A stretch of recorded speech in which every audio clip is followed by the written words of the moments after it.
Hey guys, Buck here. I wanted to make a quick unboxing video for a Timkin bearing I ordered off of Amazon, just so I could quickly show you guys the difference in quality you can get in parts.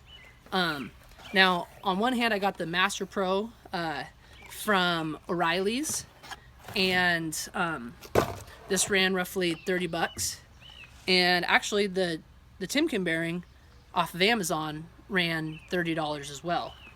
Now, what you're getting when you order or when you pick up the Master Pro from O'Reilly's is you're getting a bearing which, coming out of the box, spins easily, but the major concern for me with this bearing is when I pull up on it, I can get this lip here to separate. I don't know if you guys can see that, but that's like a 1/16 of an inch. I'm almost willing to bet that I'm able to just pull up, and you can hear that sound of that lip separating. Now, and it does it on both sides. It's not just one; it's both sides. So that's an area of concern for me when it comes to wheel bearings. Knowing that when you put this on the vehicle, when you go to test your bearings, usually you give it a jiggle left and right and top and bottom when you have the tires still on the vehicle and the front end's lifted up. And so that's how you can test your wheel bearings to see if they're bad one way. And so the fact that this comes out of the box and it already separates a little bit concerns me. And so if you're gonna spend $30 on a bearing, and oh yeah, by the way, so this one is made in China, and if you're going to spend $30 on a bearing, my personal preference, and just kind of my background, I've always I've worked for operation working on equipment, and we always use Timkin bearings, so that's why I recommend Timkins. But this is made in the USA, which is kind of a plus.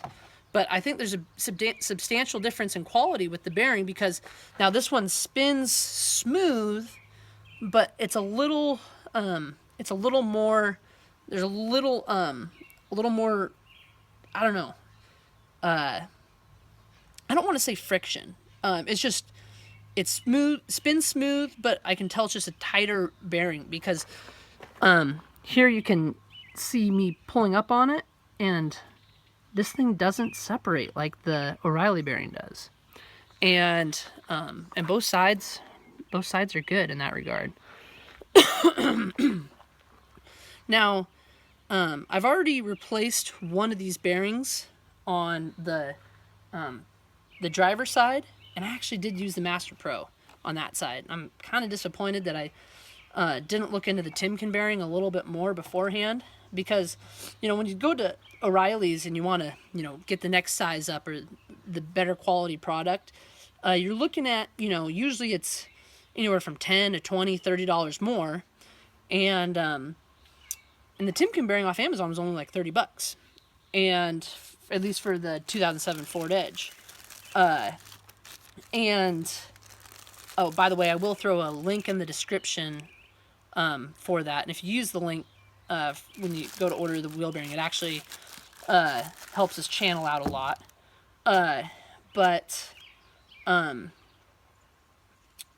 Yeah, so later I'm going to do a video on replacing the wheel bearing, and I'm going to be using the Timkin bearing for that.